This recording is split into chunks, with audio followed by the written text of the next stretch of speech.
Nolan Cassidy stood at the edge of what should have been impossible. 100-acre ranch sold for exactly $1. The weathered wooden fence stretched endlessly under the harsh afternoon sun, and the main house sat like a forgotten prayer in the distance. But when he pushed open that creaking front door 3 hours later, he discovered the deal came with something the seller had forgotten to mention. Someone was already living there. The sound hit him first. Soft footsteps upstairs, deliberate and careful, like someone trying not to be heard.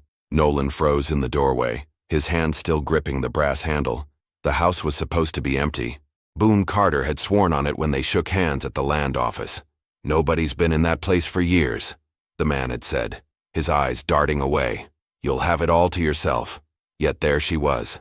A young woman appeared at the top of the wooden staircase, her dark hair falling loose around her shoulders, wearing a simple dress that had seen better days. She didn't scream or run. Instead, she looked down at him with the strangest expression. Not fear, but something closer to resignation, as if she'd been expecting this moment for a long time. "You must be the new owner," she said, her voice steady despite the circumstances. "I'm Iris Quaid. I've been taking care of this place." Nolan's mind raced. Taking care of it? For who?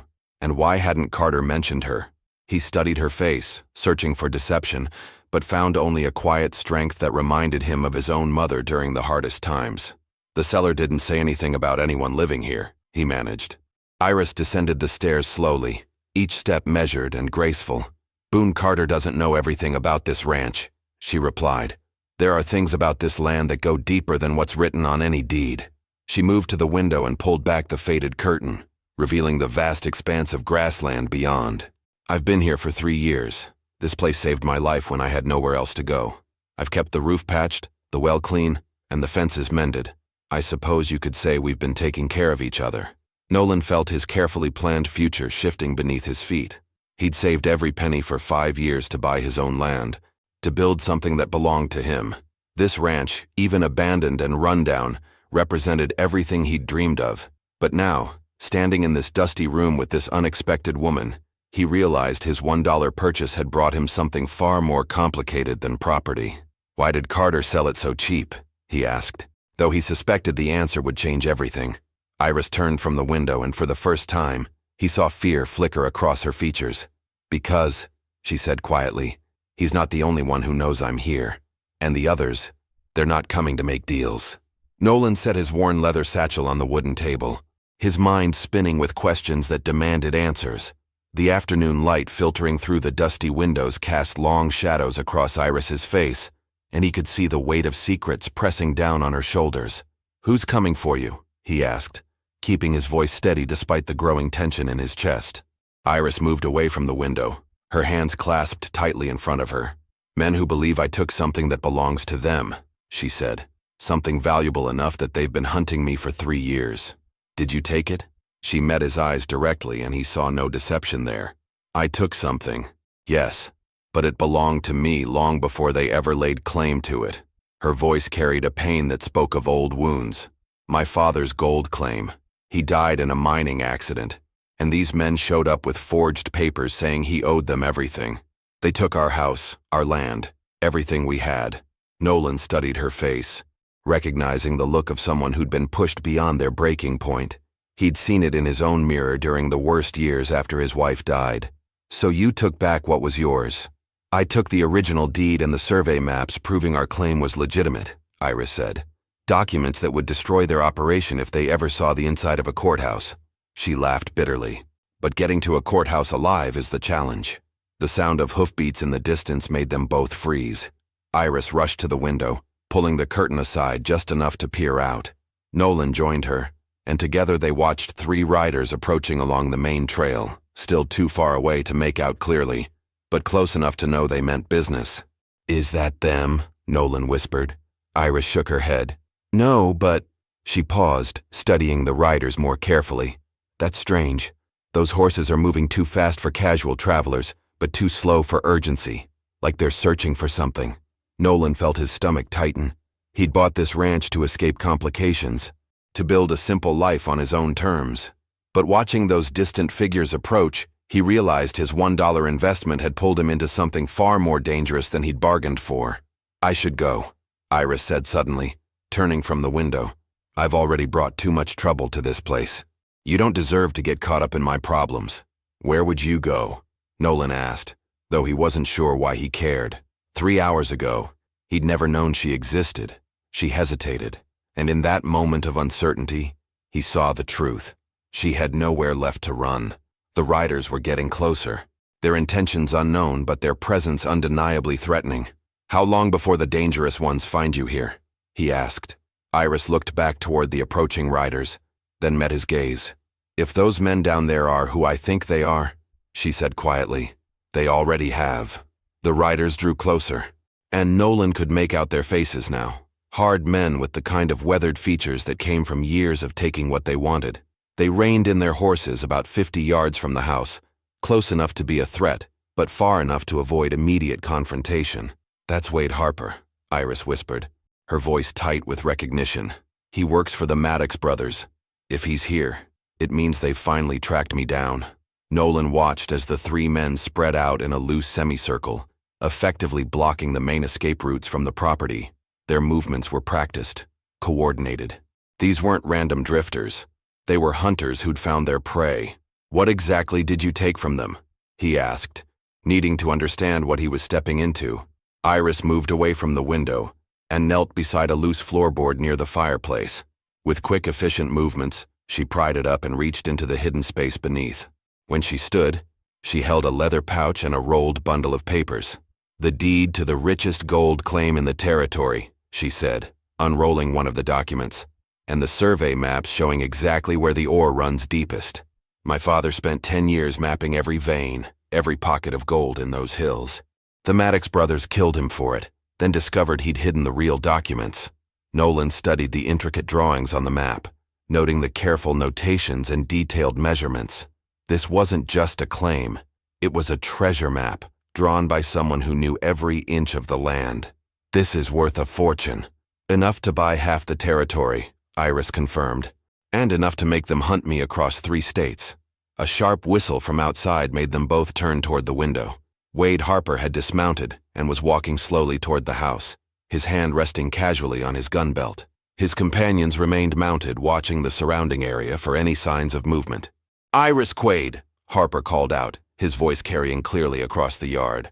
"We know you're in there. Time to settle this like civilized people." Nolan felt his pulse quicken. 3 years of carpentry work had given him strong hands and a steady nerve, but he'd never faced men like these. Still, looking at Iris's pale face, he realized he couldn't just hand her over to them. "There's a back way out," she whispered urgently. "Through the kitchen and down to the creek. You could slip away while they're focused on the front of the house." "What about you?" She smiled sadly. "I'm tired of running. Maybe it's time to face them." Nolan stared at her, recognizing the resignation in her voice. She was giving up, ready to sacrifice herself so he could escape the mess his $1 purchase had created. But as Harper's footsteps approached the front porch, echoing like a countdown, Nolan made a decision that surprised even him. "No," he said firmly, moving to the window. "This is my property now, and I don't recall inviting anyone onto it." Harper stopped at the base of the porch steps, looking up at the house with a cold smile that promised violence. Nolan stepped onto the front porch, making sure Harper could see him clearly.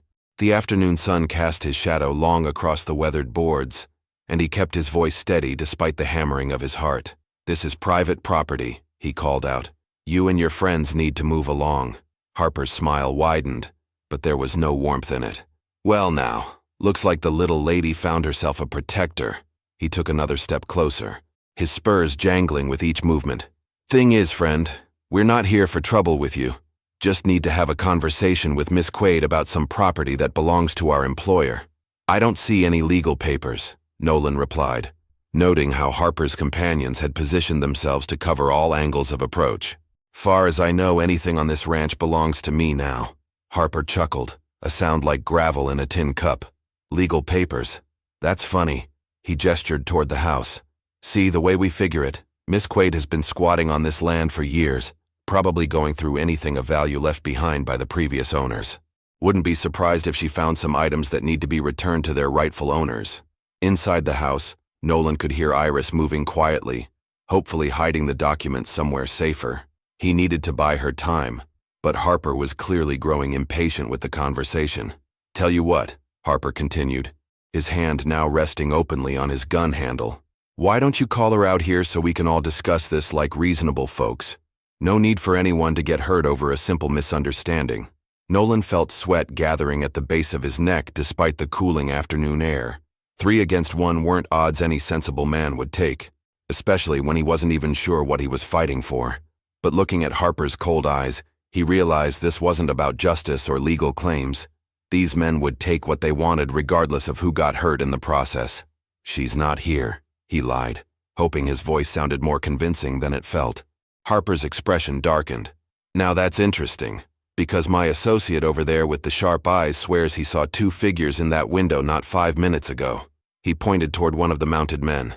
"Johnny's got a talent for noticing details others might miss." The man called Johnny tipped his hat mockingly, his rifle resting casually across his saddle but positioned for quick use. "Maybe you saw shadows," Nolan suggested. "Old houses play tricks with the light." "Maybe," Harper agreed, though his tone suggested he believed nothing of the sort. "Or maybe you're protecting someone who's caused my employers considerable financial loss. That kind of loyalty to a stranger might make a man wonder about your own involvement in the situation." The threat was clear now. Harper was suggesting that Nolan himself might be complicit in whatever theft they were pursuing. It was a clever move. Give him a way out by abandoning Iris or face the consequences of standing with her. Through the window behind him, Nolan heard the softest creak of floorboards. Iris was still moving around inside, and Harper's sharp-eyed companion would notice any sound that carried. "Time's running short," Harper said, pulling out a pocket watch and making a show of checking it. "My patience tends to wear thin when folks aren't being honest with me." The silence stretched between them like a taut rope ready to snap. Nolan could feel Harper studying his face, searching for cracks in his resolve. Behind him, the house had gone completely quiet. Too quiet. Either Iris had found the perfect hiding spot, or she was preparing for something desperate. "You know what I think?" Harper said, closing his pocket watch with a sharp click. "I think you bought this place knowing exactly what you'd find here. Maybe Miss Quaid promised you a share of what she stole if you helped her stay hidden." "You think wrong," Nolan replied, though he had to admit the accusation sounded plausible. "I bought this ranch fair and square this morning. First time I've ever set foot on this property." Harper exchanged glances with his mounted companions, some silent communication passing between them. The man called Johnny shifted in his saddle, and Nolan caught the subtle movement of his hand toward his rifle. "Here's what's going to happen," Harper announced, his voice taking on the tone of a man accustomed to being obeyed. "You're going to step aside, and we're going to search this house. When we find what we're looking for, we'll be on our way. Resist, and you'll be buried on your own property before sunset." Nolan's mouth went dry, but he held his ground. "And if I refuse?" Harper's smile returned, colder than before. "Then we'll search it anyway, and you won't be around to complain about the mess we make." The front door opened behind Nolan with a soft creak, and he felt his heart stop. Iris stepped out onto the porch, her chin raised defiantly despite the obvious fear in her eyes. She'd changed into riding clothes and had a small pack slung over her shoulder. "Enough," she said firmly.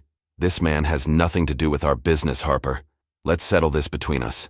Harper's expression shifted to one of satisfaction, like a hunter who'd finally cornered his prey. "There's the sensible approach. Step down here, Miss Quaid, and we can discuss terms." "The terms are simple," Iris replied, staying close to Nolan's side. "You let him go, and I'll come with you willingly. No violence, no threats.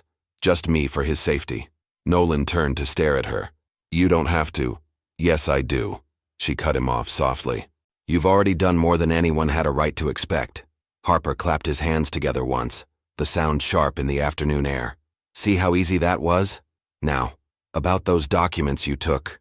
"What documents?" Iris asked, her voice steady. "The ones that prove our employer's legitimate claim to the Quaid mine," Harper said patiently. "The papers your father hid before his unfortunate accident." "My father died in a cave-in caused by your employer's unsafe mining practices," Iris shot back. There were no documents to hide. Harper's facade of civility began to crack. "Don't play games with me, girl. We know you have them, and we know they're here. The only question is whether we tear this place apart board by board to find them." Iris met his gaze steadily, but Nolan could see her hands trembling slightly. Whatever documents she'd shown him were her only leverage, and she was about to lose them. That's when the sound of more approaching riders echoed across the valley. Coming fast from the eastern trail, Harper spun toward the sound of approaching hoofbeats, his hand instinctively moving to his weapon. The new riders were still distant, but they were coming hard and fast, dust rising in their wake like a brown cloud against the horizon. "Johnny," Harper barked to his sharp-eyed companion. "How many?" The man squinted into the distance, shading his eyes with one hand. "4 riders, maybe 5. Can't make out who they are from here, but they're pushing their horses hard." Harper's jaw tightened. Could be trouble. He turned back to Iris, his earlier patience completely gone. "Change of plans. We're taking you and those documents now, before whoever that is decides to complicate things." "I told you I don't have any documents," Iris insisted, but her voice lacked conviction. "Search the house," Harper ordered his men. "Tear it apart if you have to." Nolan stepped forward, blocking the porch steps. "You're not going anywhere near my house." Harper's gun cleared its holster so fast Nolan barely saw the movement. The cold metal pressed against his forehead, and he could smell the gun oil and leather from Harper's gloves. "Last chance to be smart about this," Harper growled. "Stand aside or I'll put you down right here." The approaching riders were closer now, close enough that their individual horses could be distinguished. Nolan could see they were riding in formation, disciplined and purposeful, not random travelers, but men with a mission. "Wade Harper!" The shout came from the lead rider, still 200 yards away but closing fast. "Step away from those people." Harper's eyes widened in recognition, and for the first time since he'd arrived, Nolan saw genuine concern cross his features. "Damn," he muttered under his breath. "Friends of yours?" Iris asked, though her tone suggested she already knew the answer. "Sheriff Bennett," Harper replied through gritted teeth. "Someone must have sent word ahead." He glanced back at his companions, who were looking increasingly nervous about their exposed position. The riders thundered closer, and Nolan could now make out the distinctive glint of badge metal on the lead rider's vest. A sheriff and his deputies, riding like they meant business.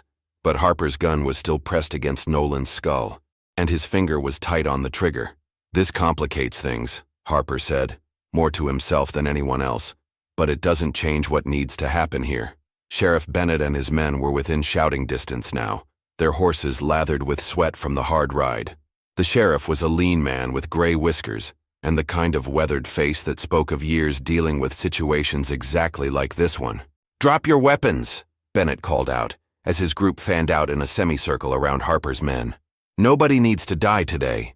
Harper pressed the gun harder against Nolan's forehead. "Maybe nobody needs to die," he called back. "But that depends on whether you're willing to let justice take its course." "Sheriff? Justice?" Bennett laughed harshly. "Is that what you call hunting down an innocent woman across 3 territories? Harper's face darkened. "That woman is a thief who's been harboring stolen property. We're here on behalf of legitimate business interests to recover what belongs to them." "The Maddox brothers' business interests," Sheriff Bennett corrected, his voice dripping with disgust. "I've seen enough of their version of justice to know what it looks like." The tension in the air was thick enough to cut with a knife. Harper's men were outnumbered now, but they still held the advantage of having hostages. Nolan could feel sweat trickling down his back as he tried to remain perfectly still with the gun barrel pressed against his skin. "Here's what's going to happen," Harper announced, his voice carrying across the yard. "Miss Quaid and I are going to have a private conversation about those documents. Anyone who interferes will watch this brave property owner pay the price." Sheriff Bennett held up one hand, signaling his deputies to hold their positions. The standoff stretched taut like a wire about to snap, everyone waiting for someone else to make the first move that would determine who lived and who died. "Harper," the sheriff said carefully, "you're making a mistake here. The Maddox brothers don't own this territory, and they sure don't own me." "Maybe not," Harper replied, never taking his eyes off Bennett while keeping the gun pressed firmly against Nolan's head. "But they own enough judges and politicians to make your life very difficult if you interfere with legitimate business." Iris stepped forward slightly, drawing Harper's attention. "Stop this," she said firmly. "You want the documents? Fine. They're hidden under the loose floorboard by the fireplace wrapped in oiled cloth." Nolan felt his heart sink. She was giving up the only leverage she had, throwing away 3 years of careful hiding to save a man she'd met hours ago. Harper's eyes lit up with triumph, but he didn't lower his weapon. "Johnny, get in there and find them. And be careful. Miss Quaid has proven herself quite creative when it comes to hiding things." The sharp-eyed rider dismounted, and moved toward the porch, but Sheriff Bennett's voice stopped him cold. "I wouldn't do that if I were you." "Hey, Johnny," Bennett called out. "See, I've got a warrant here for Wade Harper's arrest on charges of murder, robbery, and conspiracy. Anyone who helps him is looking at being an accessory after the fact." Johnny froze on the bottom step, looking back at Harper uncertainly. "You didn't say nothing about murder charges." "Wade, shut up and get those papers," Harper snarled, but Nolan could hear the edge of panic creeping into his voice. "The murder of Thomas Quaid," Sheriff Bennett continued, his voice carrying clearly across the yard. "Iris's father. Seems we found a witness who saw you and the Maddox brothers rig that mine cave-in. Man's been hiding in fear for 3 years, but he finally decided to come forward." The revelation hit like a thunderclap. Iris gasped, her hand flying to her mouth. "Someone saw what happened to my father?" "Old Pete Harden," Bennett confirmed. "He was working a claim upstream when he saw Harper and 2 other men tampering with the support beams in your father's mine. Says they knew exactly when Thomas would be going down for his afternoon check." Harper's face had gone pale, but his grip on the gun remained steady. "That drunk's testimony won't hold up in any court." "Maybe not," Bennett agreed. "But combined with those documents Miss Quaid has been protecting, the ones that prove her father's legitimate claim to the mine, it's enough to hang all 3 of you." Nolan felt the gun barrel tremble slightly against his skin. Harper was realizing that killing witnesses wasn't going to solve his problem anymore, not with a sheriff and 4 deputies watching every move. "Johnny," Harper barked, "I said get those papers." But Johnny was already backing away from the porch, his hands raised peacefully. "Sorry, Wade, but I didn't sign up for a hanging offense. I'm done." The 3rd rider, a younger man who'd been silent until now, suddenly spurred his horse and bolted toward the tree line, apparently deciding that retreat was the better part of valor. Harper found himself suddenly alone, outnumbered, and facing charges that would see him dancing at the end of a rope. His breathing became rapid and shallow, the kind of panic that made desperate men do dangerous things. "This isn't over," he whispered, more to himself than anyone else. Then, louder, "Even if you take me in, the Maddox brothers will never stop hunting her. Those documents are worth too much." "Maybe," Sheriff Bennett said, slowly dismounting and taking a step closer. "But that's tomorrow's problem. Today's problem is you putting down that gun before someone gets hurt." Harper's hand began to shake visibly, and Nolan realized with growing horror that the man was about to make a choice that would get them all killed. Harper's desperation reached its breaking point. With a wild snarl, he shoved Nolan away and swung his gun toward Sheriff Bennett, but the sudden movement threw off his balance. Nolan stumbled but managed to dive sideways off the porch as the first shot rang out. Bennett's deputies moved with practiced precision. 2 shots answered Harper's wild fire, and the outlaw crumpled to the ground, his weapon spinning uselessly in the dirt. The entire confrontation was over in seconds, leaving only the echo of gunfire and the smell of powder smoke hanging in the afternoon air. "Is everyone all right?" Bennett called out, keeping his weapon trained on Harper's motionless form. Nolan picked himself up from behind a wooden crate, checking for injuries and finding only bruised ribs. Iris rushed down from the porch, her face pale but determined. "I'm fine," she said, then looked down at Harper. "Is he dead?" one of the deputies confirmed after checking for a pulse. "Caught him square in the chest." Sheriff Bennett holstered his weapon and turned to Iris with the expression of genuine sympathy. "Miss Quaid, I'm sorry it took so long to get justice for your father. If you're willing to testify about those documents and what happened to your family, we can finally put the Maddox brothers where they belong." Iris nodded, wiping tears from her eyes. "I've been waiting 3 years to tell someone who would listen. The documents are in the house," she continued, glancing at Nolan. "Everything my father recorded about the mine, including proof that the Maddox brothers forged the papers claiming ownership." 2 hours later, after statements had been given and evidence collected, Sheriff Bennett and his men rode away with Harper's body and a promise to return within the week to escort Iris to the territorial courthouse. The sun was setting behind the distant mountains, painting the sky in shades of orange and purple. Nolan and Iris stood on the porch, watching the dust settle from the departing riders.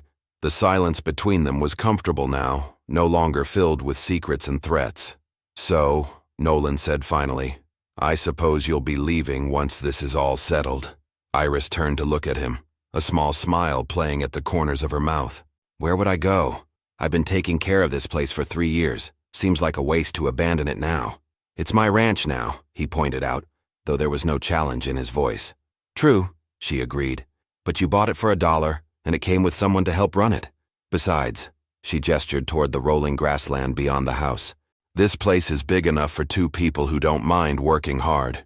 Nolan considered this, thinking about the lonely years he'd spent saving for his own land, dreaming of building something that would last.